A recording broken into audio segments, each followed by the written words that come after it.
Hello বন্ধুরা, কেমন আছো তোমরা সবাই? আশা করছি ভালো আছো। তো আমিও ভালো আছি, কিন্তু এই গরমে ঠিকঠাক থাকতে পারছি না, জানো তো। মুখ চোখের অবস্থা খুব খারাপ হয়ে গেছে। তোমরা ভিডিওতে দেখতেই পাচ্ছ যে মুখ চোখে কত ব্রণ উঠে গেছে। তো আমি বিছানা টিছানা সব তুলে নিয়েছিলাম সকাল সকাল। তো বাইরে বেরিয়ে দেখি শাশুড়িমা সবজি কাটতে বসে গেছে।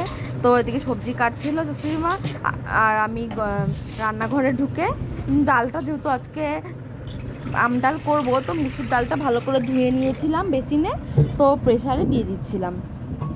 আর জানো তো, এই গরমে কিচ্ছু খেতেও ভালো লাগছে না, মশলার তরকারি মনে হচ্ছে সবসময় একটু পাতলা পাতলা খায়। আর বাড়িতে তোমাদের দাদা ভাই আর আমার শ্বশুর শাশুড়িরাও সবাই একই কথাই বলছে। তো ডালটা আমি বসিয়ে দিয়েছিলাম, তারপর বেগুন ভাজা কাটা হয়ে গেছিলো, তো বেগুনটা আমি লাল লাল করে ভেজে নিলাম, তারপর ভেন্ডিটা ভালো করে ভেজে নিলাম। তো ততক্ষণ রিয়াদিকে চাটা দিয়ে দিচ্ছিলাম। তো রিয়াদি চাটা খাওয়া হয়ে গেল, বাসন টাসনগুলো মেজে নিচ্ছিল। আর এইদিকে শাশুড়িমা করলার তরকারি করছিলো, যেহেতু করলার তরকারিটা আমি করতে পারি না, এই জন্য শাশুড়িমাই করলার তরকারি করছিলো। আর বলছিল যে হ্যাঁ আমি কেমন হয়ে আছি ভিডিওতে। আমি বললাম আমিও সেম হয়ে আছি, তো কিছুই হবে না।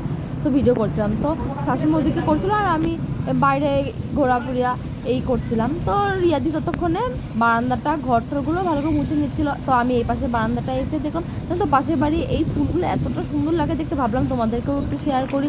তো কি সুন্দর লাগছে বলো ফুলগুলো। তো আমি ভাতটা বসিয়ে দিয়েছিলাম, আর এদিকে ততক্ষণে এঁচড়ের তরকারি শাশুড়িমার ফুটতে লেগেছে। আর বাইরে তোমাদের দাদাকে আমি ছাতুর শরবত গুলে দিয়েছিলাম, আর ফোন কাটছিল, আর এত ফোন কাটার নেশা হচ্ছে কী বলবো তোমাদের। তো আমি ডালটা যেহেতু সেদ্ধ করা আগেই হয়ে গেছিলো, তো আমি ডালটা এখন ফোড়ন দিয়ে ফুটিয়ে নেব। তো ফুটিয়ে নিলাম, এইদিকে ডালটা আমার ফুটে গেছে। আর ডিমের অমলেট করবো যেহেতু, এর জন্য ডিমটা আমি ফাটিয়ে নিয়েছিলাম। তো এই দেখো বন্ধুরা, ডিমের অমলেট করা আমার হয়ে গেছে। আর ডিমের অমলেট তো আমার দারুণ লাগে, কিন্তু তোমাদের কেমন লাগে বলো। তো এই দেখো বন্ধুরা, আজকে আমার রান্নার মেনু। তো আমি এখন চান করতে যাব। তো এই দেখো বন্ধুরা, আমার চান টান করা কমপ্লিট হয়ে গেছে।